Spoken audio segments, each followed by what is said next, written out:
and those watching around the world. Can I stop you there, young man, for a minute? I've made the point. I love you son. Spencer, take a seat, mate. No, come here. No, it's right, it's right. You're his manager. I love you, son. There is always drama when it comes to a Tyson Fury press conference. Thank you, Big John. Please welcome long-time manager and close friend of Tyson Fury, Spence. I'll let you get up here. Absolute pleasure. Listen, we are here for the return of the Gypsy King, the former two-time heavyweight champion, or unified champion, and one of the defining heavyweights of our era. Boxing is always better when the biggest stars are active, and they don't come much bigger than this man beside me.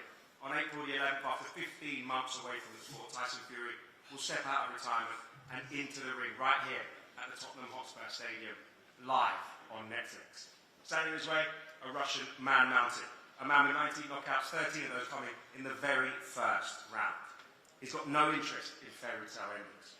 For Fury, this is about proving there is more to write in his legacy. For Makhmudov, it's the chance to shock the world and catapult himself into the heavyweight picture. To officially open proceedings here, I'm going to open up the floor to CEO of Ring Magazine, Rick Reno. Rick, pleasure to have you. It's a pleasure to be here, and I want to thank everyone for coming out for this press conference.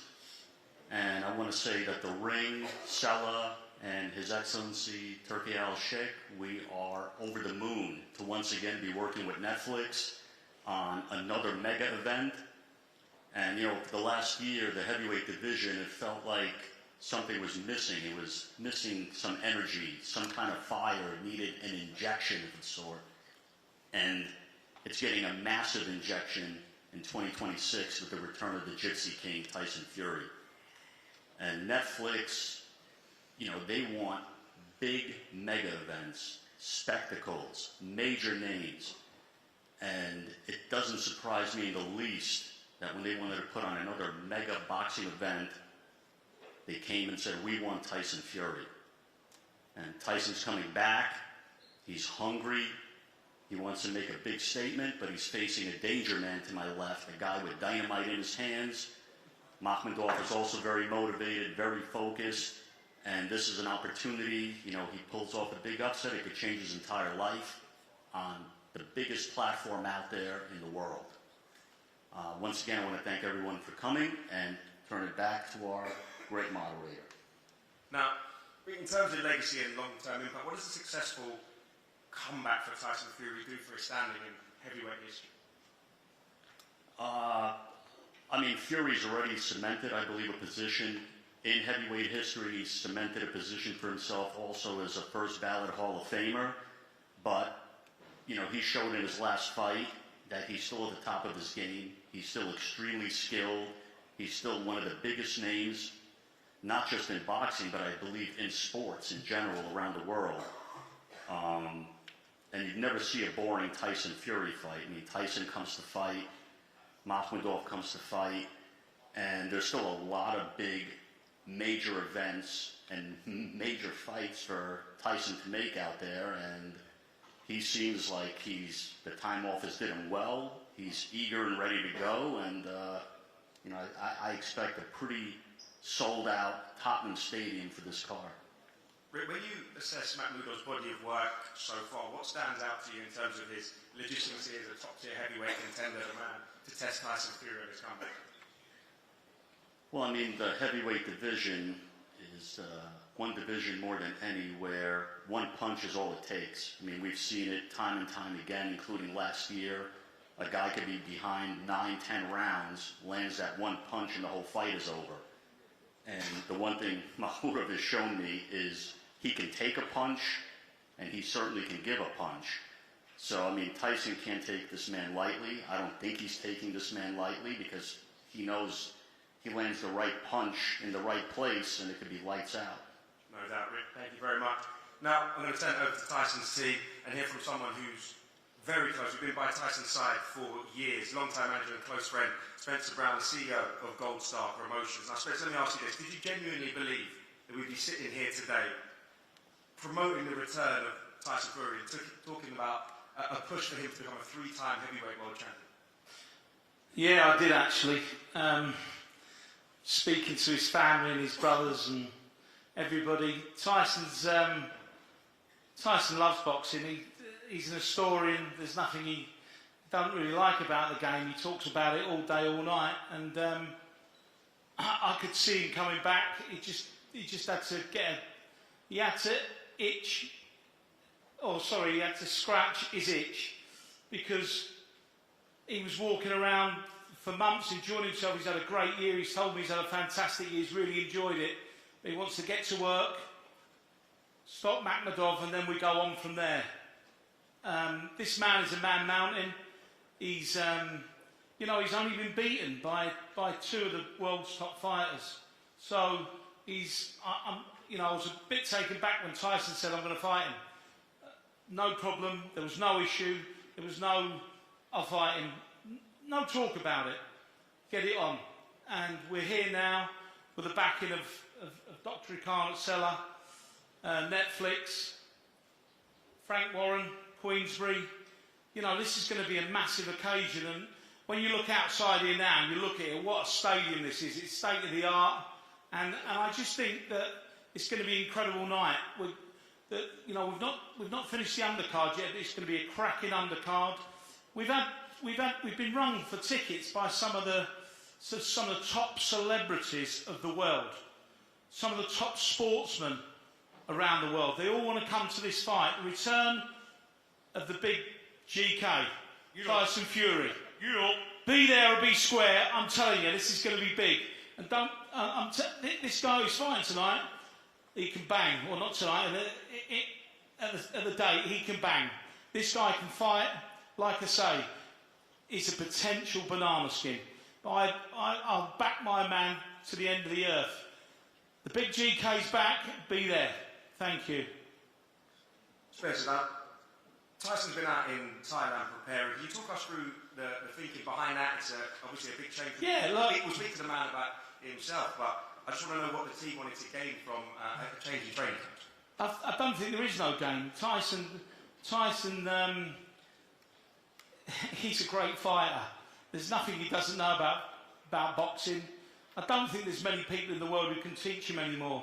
Just structure and going through what he always does do, but doing it better. He seems to be so happy in Thailand. Who wouldn't be happy there? It's warm, it's lovely, he's acclimatised, he's a national hero over there. He's got great fighters around him. That's what he chose to do.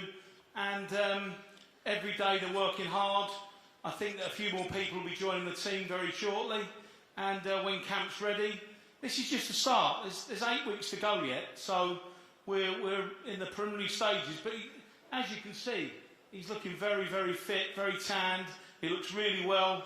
And I think you're going to see a rejuvenated Tyson Fury.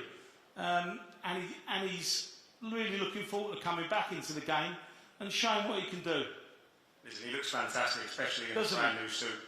It's unbelievable. And the tan's working for you, Tyson. I couldn't afford a suit like that. Now, listen, the idea of Tyson becoming a three-time heavyweight champion, how much does that drive him behind the scenes? Because he's done it all, he's climbed to the very top. Look, it's not if or why or what, it's when. He will become a three-weight champion. Don't worry about that. Is that what's motivating him when he's having those hard runs? There's a lot of motivations in this fight. There's a lot of motivations. He's getting paid well. He wants to work. He wants to get back in and wants to win this world title. Very important to him. Very important for him in boxing history. He wants to be known as one of the greats, and he will be, and he is.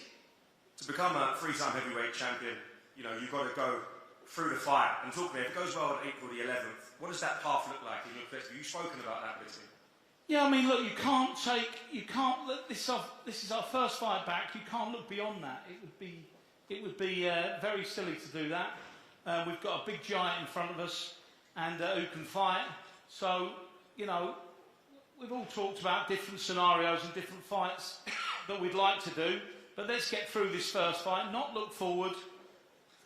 We've got to get the job done. What's in the past, we've got to get this job done, then we move forward again. And Tyson's right up for the challenge. Spence, thanks for your words. I want to get some perspective from the other side, the camp of Arslanbek Makhmudov. So joining us is the General Manager of Eye of the Tiger Management and former fighter himself, Antonin Dekary. Antonin, I love the name of the business. Is it going to be a rocky story for your man? It's going to be a much better story for us than it was in Rocky 4. Let's face it.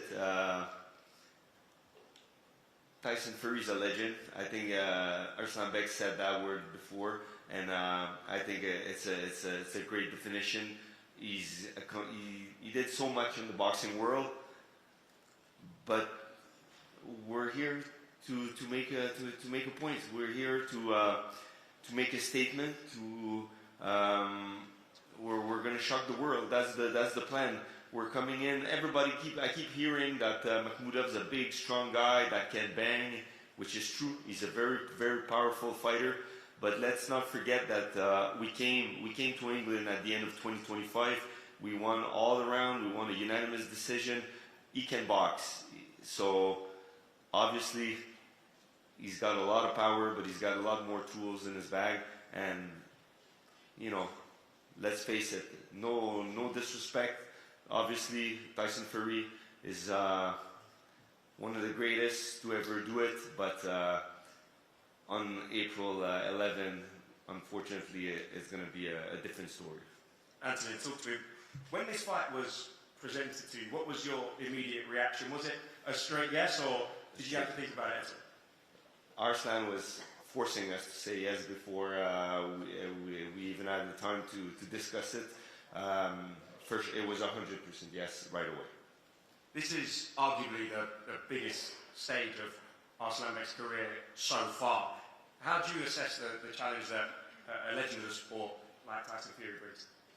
Well, it's a great opportunity. It's a great challenge for sure. But his whole career was built for that.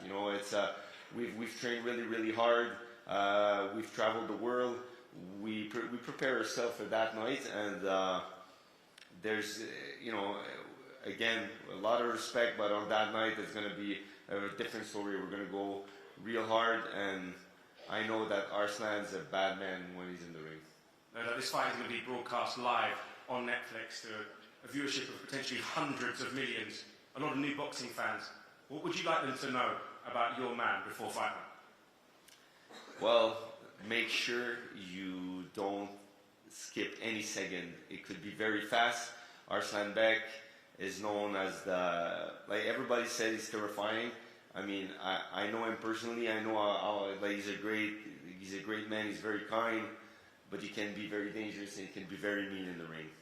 Now, you talk us through camp. I've seen that there's videos of training in the cold mountains. How's it been so far? And what's the plan 8 weeks out from fight night? I mean, he's very, very serious. He's been training in Russia. Now he's coming back to Canada, and he's going to prepare with Mark Ramsey for the rest of the camp. You guys can expect the best version of Arslanbek Makhmudov on April 11th.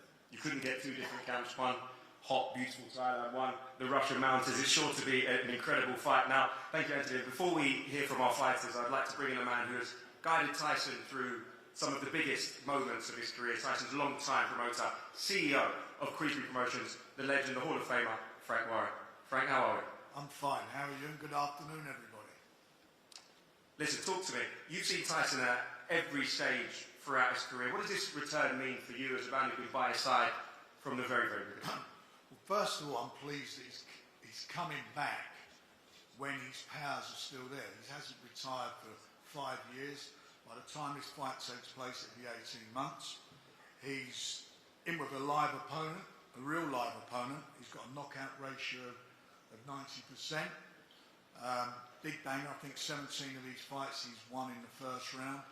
So this is a big step up for Tyson. But for Tyson to be coming back now to the sport, it brings a total new level of interest again. He's not just a boxer, he's one of the biggest personalities certainly in the UK, probably in the world. In my lifetime, the biggest personality, or in my time in promoting, the biggest personality I've ever been involved with. I mean, where he goes, everybody wants to see him, when a fight's on, You know, it brings tremendous attention, and more importantly, the public want to see him. Sells out. He still holds the record for Wembley. He sold it out on his own at the press conference. Nobody there. 400,000 people in the queue to see Tyson Fury in a fight, and the same's going to happen here. You know, he is a phenomenon, and more importantly, he can fight. For me, I think he's the best heavyweight of his generation. And I know people are going to say, what about Usyk? You know, those fights were very, very close fights. But Tyson, I just feel is you know, he's got so much still to give and to prove. And I do believe he will win a third world title and get up there with the greats. Lennox is here today, you know, with the great fighters. And he's a great... Go on, Lennox. Yeah. Yep. You know, he's a fantastic fighter. This is going to be a great occasion, and the heavyweight division, I keep saying, is on fire. Now, it's blazing. Yes. It's blazing. This brings a new dynamic to it. Rick, you're no stranger to a Tyson Fury retirement. You've dealt with a few. Talk to me about your involvement in bringing him back. How did that process unfold? I never had one conversation with Tyson about fighting. It's his decision. Any conversations we've had, it's been about how's the family, how are you? And that's how it's been. I always felt he would come back because he's a fighting man. And I know he's in the gym. And I've got to be honest, the first time I've seen him in the flesh for a while, he looks in the best condition I've ever seen him in. And I mean that. And I'm talking about as a young man as well. He looks really well. Mentally, he is very, very happy. And I think he's got a bit between his teeth. And the thing about that means you've got a dangerous Tyson Fury. A dangerous Tyson Fury. We've got a dangerous Tyson Fury, also a dangerous opponent.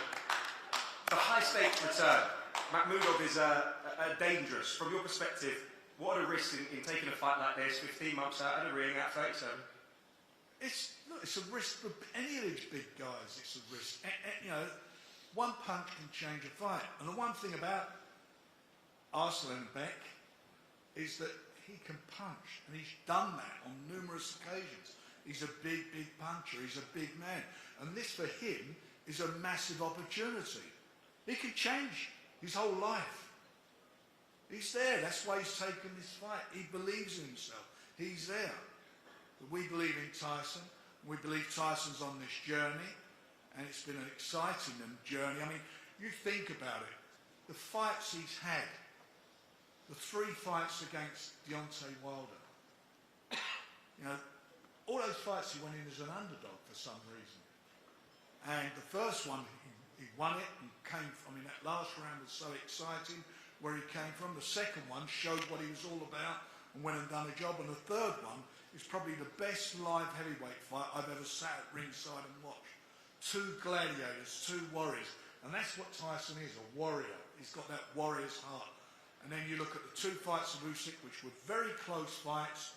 Again, 2 warriors, 2 fabulous warriors. And everybody was entertained. He entertains you. That's what fighters, good fighters do. They entertain. And he's an entertaining, exciting, dynamic fighter. Frank, these boys won't talk about next steps. They're focused on this opponent. But you're the man that has to pull the strings behind the scenes. So you can't wriggle out of this one. Talk to me. With Fabio Wardley holding a share of the heavyweight title, he's under the Queensberry banner. How does Tyson Fury's return change that landscape, add to that landscape? And should Tyson triumph on April the 11th, what are the next steps for him becoming a 3-time heavyweight champion? Those 2 are getting it on May the 9th, and it's going to be an exciting fight. There's no doubt about that. I'm not looking ahead because I'm telling you now, everything Tyson does is his decision. You know, we give our bit of advice, but at the end of it, he's a boxing man through and through. If you cut him in half, it would say fighter. And he's a knowledgeable fighter. He knows what he's doing. He knows what he wants. He's on this journey. And we was talking upstairs, and I was listening to some of the interviews. He said he wants to win the title for the 3rd time. That's his mission. And I've got to tell you something. Nearly every mission he goes on, he wins. He does it. He accomplishes them. And I'm sure he's going to have his eye on that fight. There's going to be an eye on Usyk. There's so many connotations, so many permutations. One thing's for sure, It's going to be an exciting journey. Always is. Right, there's two routes. Sorry? Which one would you prefer? Where we go? We go Usyk rematch or the winner of Wardy Dubois? One's easier to make. The only one who can answer that is Tyson. For me, Tyson, look, I would get ready to answer. listen. All the fights are good fights. I'd like to see him in with Usyk again. I would love to see that fight again.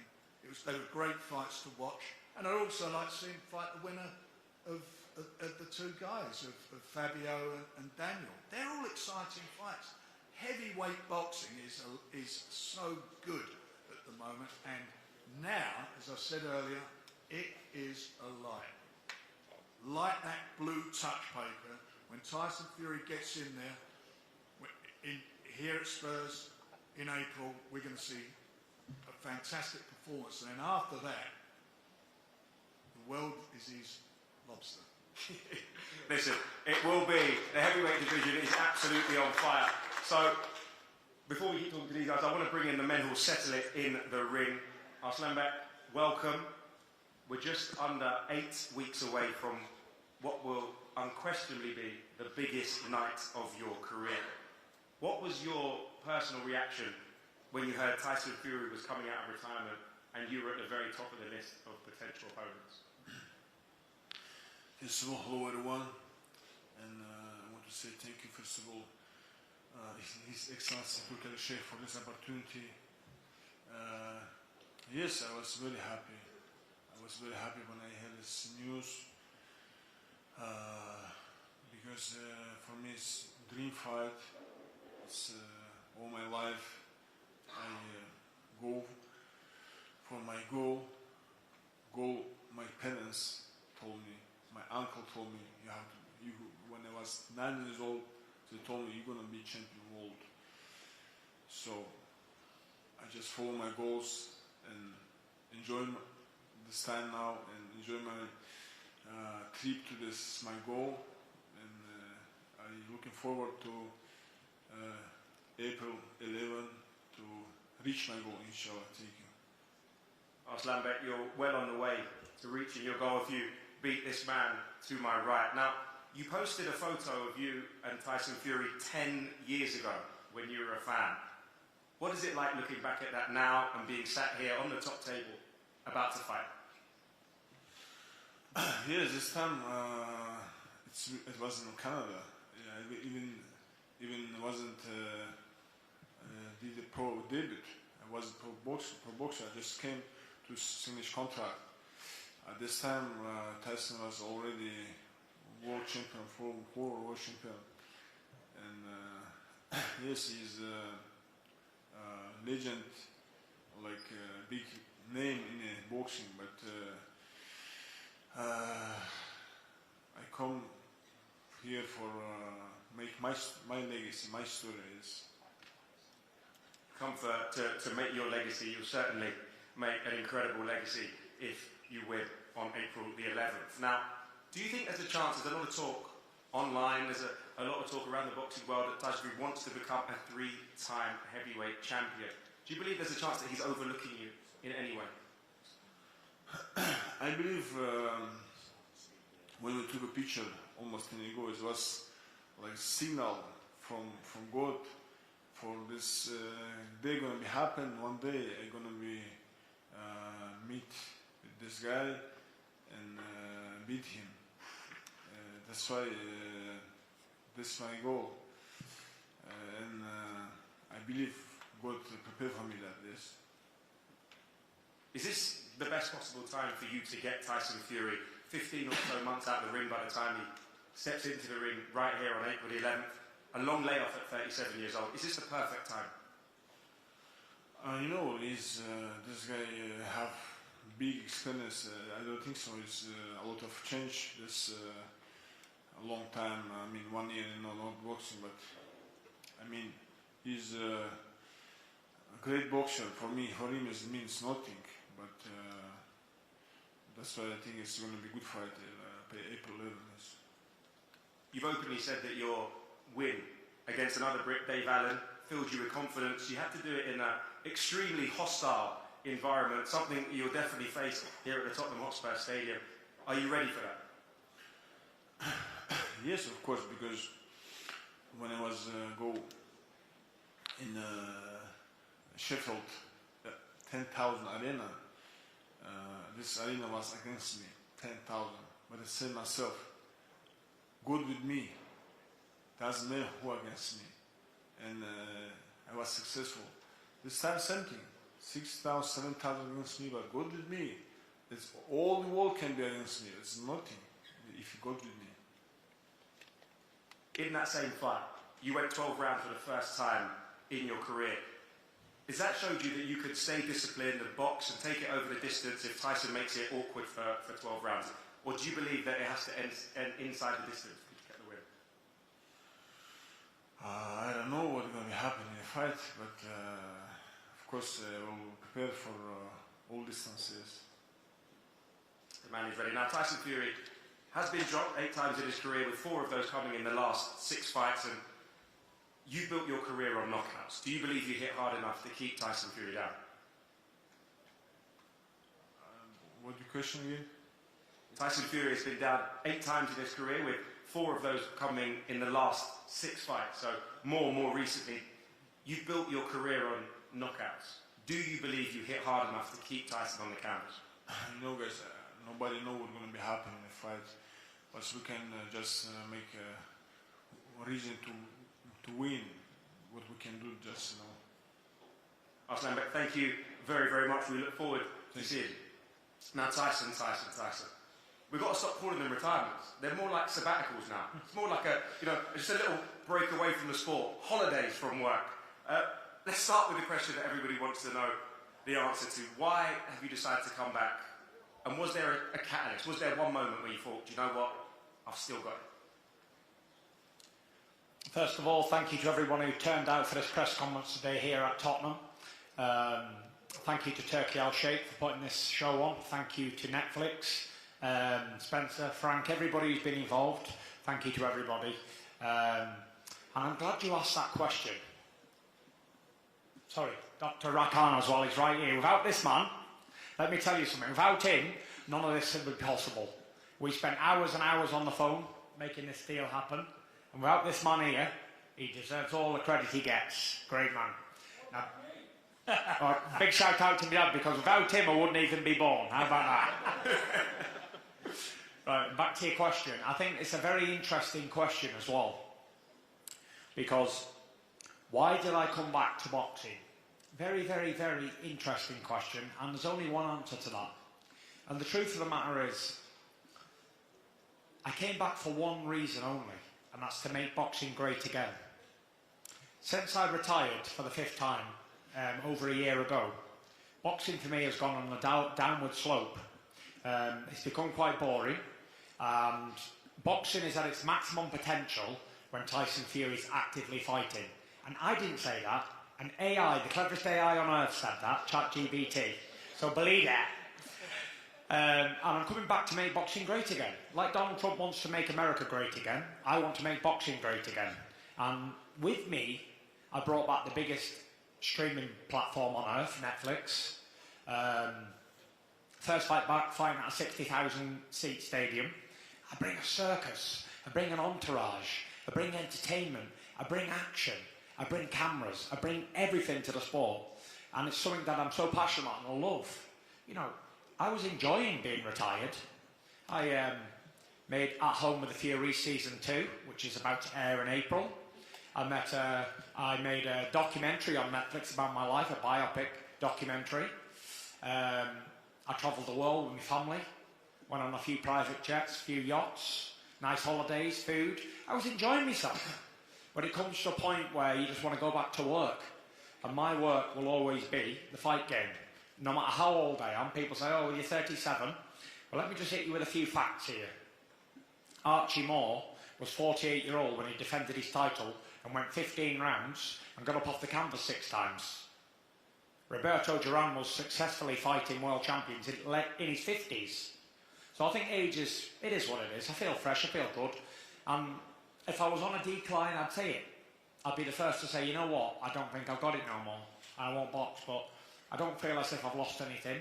I feel like I'm in my prime still. I feel fast, I feel good moving, I feel everything's really good. I've been away in Thailand training, as everybody knows. It's been well documented all over my Instagram for the past however long. Rejuvenated. The sunshine makes you happy, makes you smile. And it knocks down your biological age. I think I've knocked down 10 years of my biological age with sunshine and having a shave. For sure, and I'm really looking forward to getting back in the ring. And April the 11th can't come soon enough. I'm in great shape. I've been training since I retired. I never stopped training. It's a part of my hobby. However, I've been really brutalising myself over in Thailand, doing a lot of old school stuff over the last 8 weeks, and I have another 8 weeks to go. So, like Frank pointed out, I'm in good shape right now, and I'll be in even better shape on April the 11th. And, you know, Makhmudov, what do I know about him? I know he's a giant. He's bigger than he says he is. He says he's about 6'4", but I think he's about 6'8". He's a big man. Knockout puncher for 14 or 15 first-round KOs. And they say, why did you choose someone so dangerous as Arslanbek Makhmudov? Truth of the matter is, if I fight a pudding, I don't get turned on by that. I have to fight somebody dangerous to make me want to even train, make me want to even take it seriously. So now I know I've got a dangerous knockout artist in front of me. I really will focus and get my teeth into the training camp.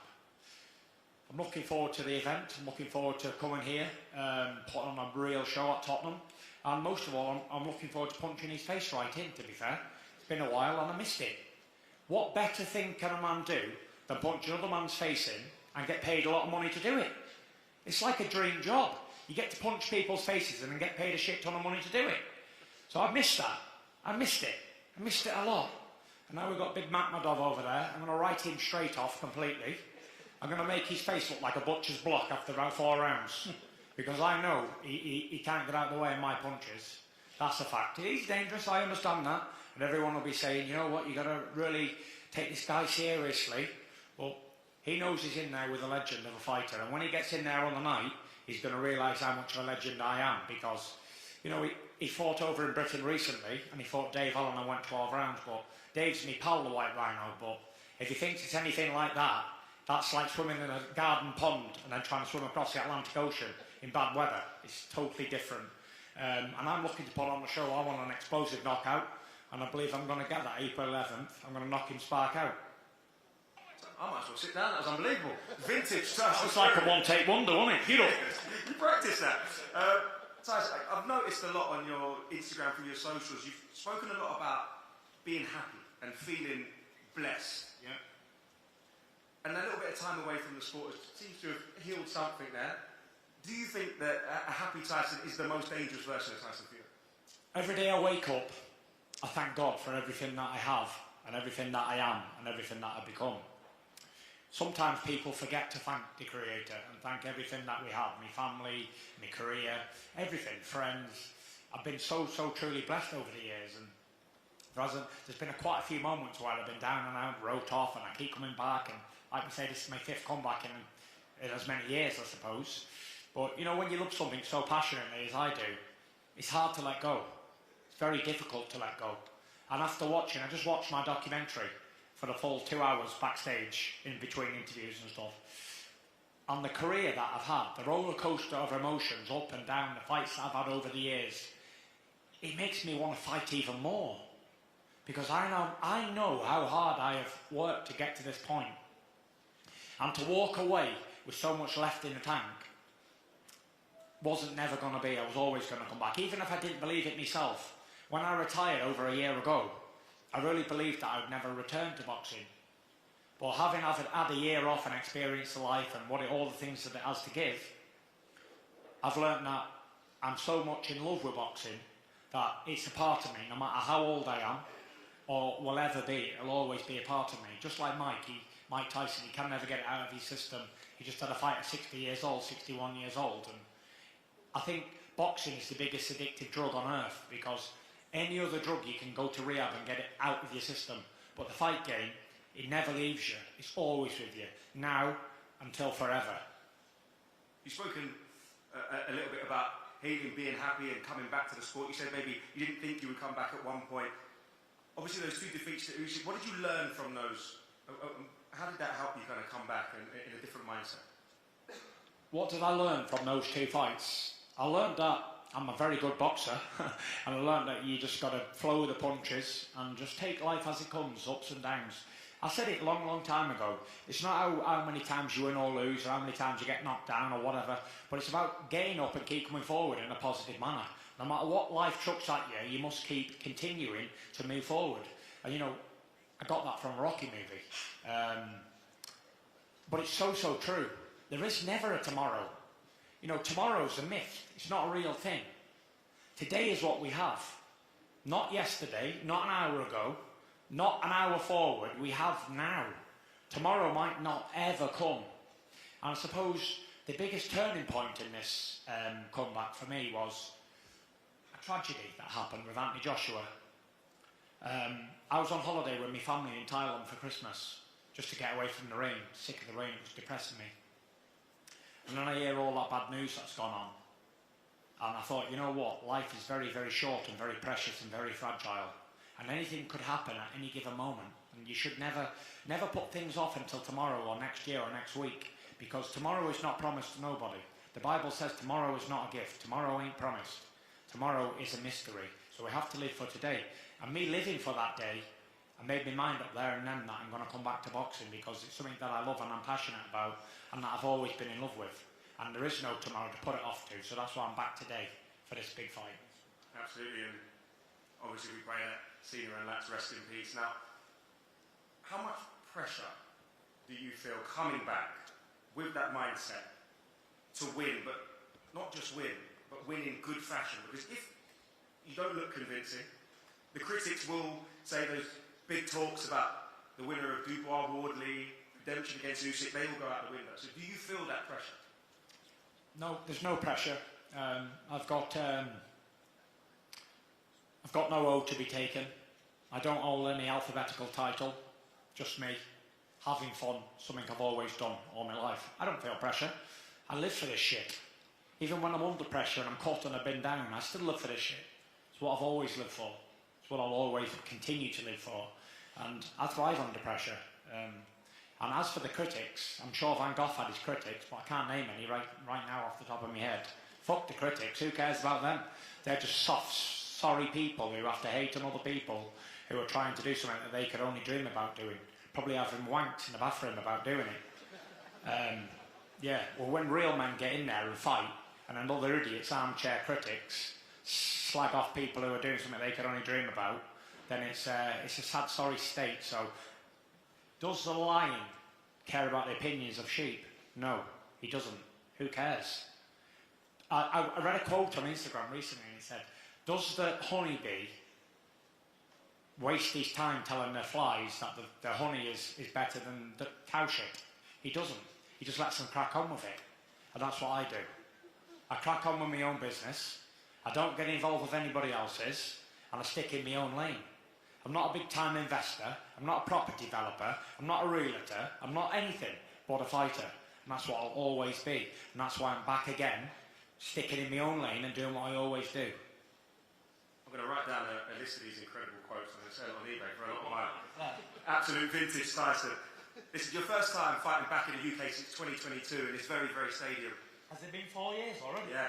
Shocking how time flies, isn't it? How good would it be to be back in front of 60, 70,000 British boxing fans?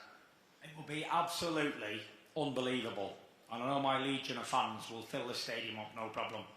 We boxed here in December, freezing our nuts off, out there, me and Derek Chisora for the heavyweight championship of the world.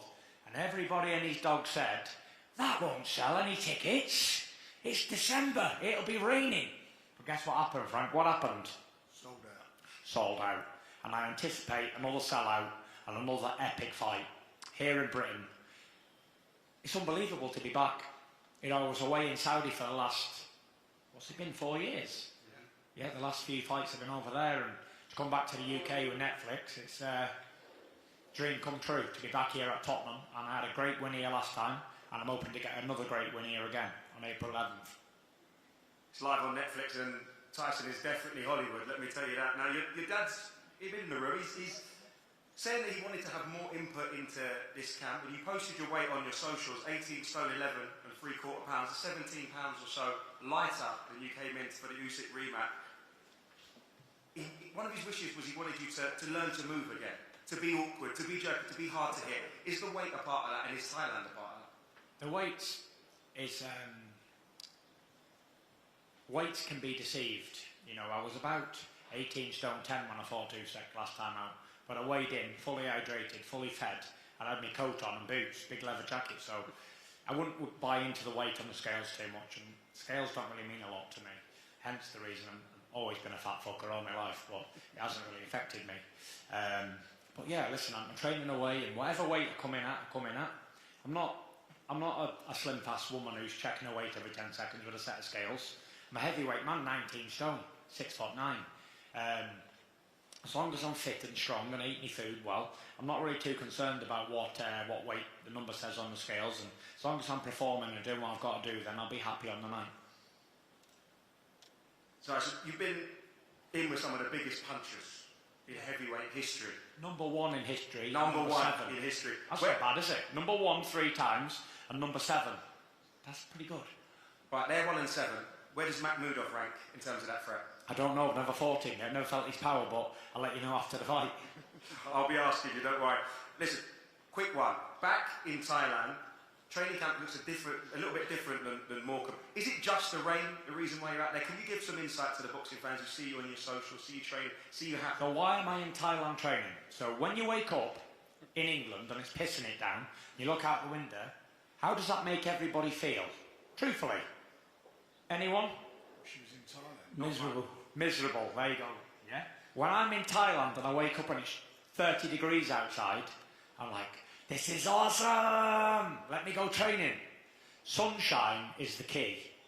And if you wake up in the rain, you feel shit. And if you wake up in the sunshine, you feel happy. And I want to feel happy. I don't like the cold anymore, and I don't like the rain, I don't like the greyness, I don't like the 2 weeks of summer we get per year. So that's why I'm in Thailand. I've been there 8 weeks already, and the worstest day we had is 27.5 degrees, and the best day we've had has been about 35 degrees. So yeah, it's been pretty good. I've really been enjoying my training, and you can get a good sweat on. Muhammad Ali once said, he said, I train in Miami, live in Miami, he said, because when I'm having my breakfast, I'm losing weight. When I'm jogging, I'm losing weight. When I'm training, I'm losing weight. When I'm sleeping, I'm losing weight. So while I'm out in Thailand in 30 degrees, it's a bit like Miami with the humidity, I'm losing weight all the time. You're definitely selling it. Now, how does this fight end on the 11th? Talk to me. Give us a prediction before we get into the face-off. How does it end? Probably a big right hand, KO. Nice and easy. Want to give us a round prediction? Round 6, why not? There we Sounds like go. a good even number. Mystic Tyson. Guys, thank you very much for joining us. I will allow these guys to step forward and head into the face-off.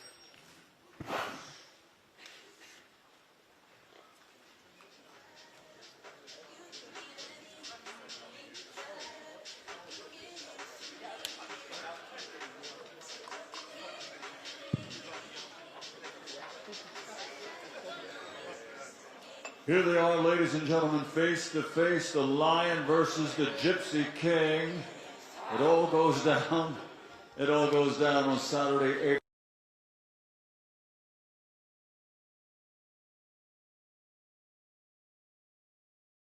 The #1 streaming outfit in the world, Netflix, giving the fans another reason to have Netflix and another reason to get it.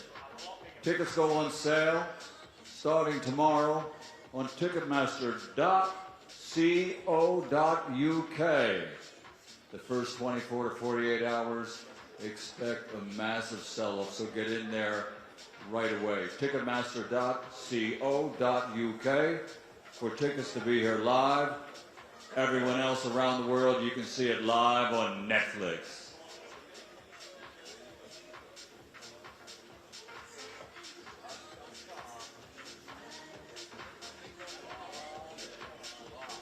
It's Arslanbek, Le Lion, the Lion, Makhmudov versus the Gypsy King, two-time world heavyweight champion, Tyson Fury.